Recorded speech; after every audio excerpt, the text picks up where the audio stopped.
Ce que Dieu a uni, que l'homme ne le sépare pas. Bonjour et bienvenue sur ma chaîne Santé et Paroles Vivantes. Frères et sœurs, aujourd'hui, Dieu nous interpelle sur un sujet que notre génération banalise, le mariage et la répudiation. Trop de foyers se brisent pour des raisons futiles. Pourtant, Dieu a une vision claire du mariage. C'est une alliance sacrée et durable. Le mariage, une alliance divine que nous pouvons voir dans Genèse, le chapitre 2, le verset 24. La Bible nous dit ceci: l'homme quittera son père et sa mère, s'attachera à sa femme et ils deviendront une seule chair. Bien-aimés dans le Seigneur, ce verset nous montre que le mariage est un engagement spirituel. C'est une alliance d'attachement profond, une seule chair. Ce n'est pas un contrat temporaire, mais une alliance de vie. Dieu a été le premier à instituer le mariage.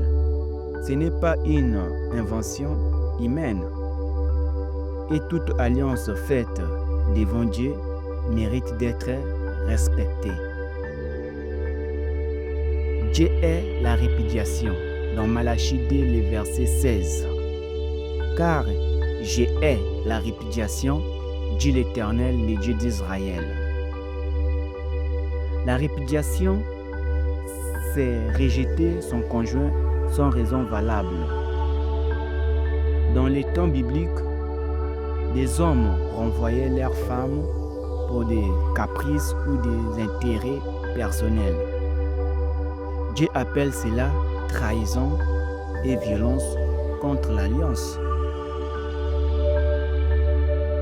Bien-aimés dans le Seigneur, aujourd'hui encore, certaines se marient pour des papiers, pour les plaisirs ou pour les apparences, mais dès que les difficultés arrivent, ils veulent partir. Ce n'est pas la volonté de Dieu.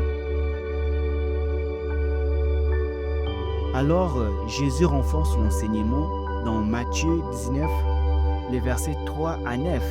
Il dit ceci: quand les pharisiens ont interrogé Jésus, et est-il permis de répudier sa femme pour n'importe quel motif?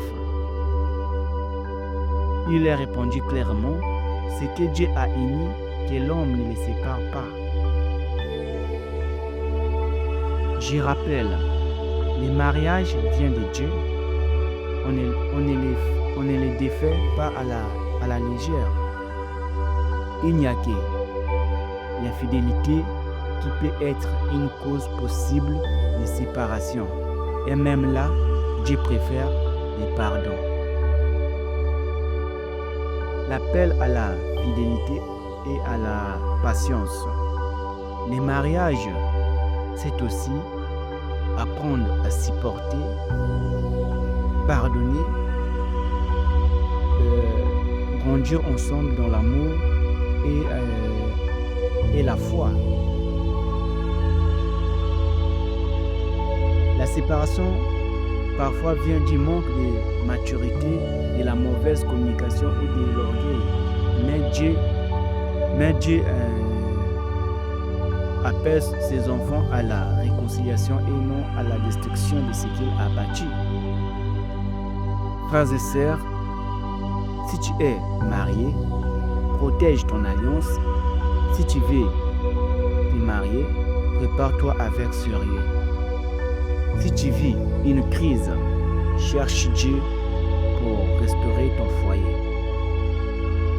Dieu ne veut pas que tu répudies, il veut que tu baptises, que tu pardonnes, que tu aimes comme Christ a aimé l'Église. Aujourd'hui, nos mamans africaines, si l'enfant part par exemple chez son mari et l'enfant passe quelques jours, l'enfant vient mentir que moi là-bas, je meurs de faim. Moi là-bas,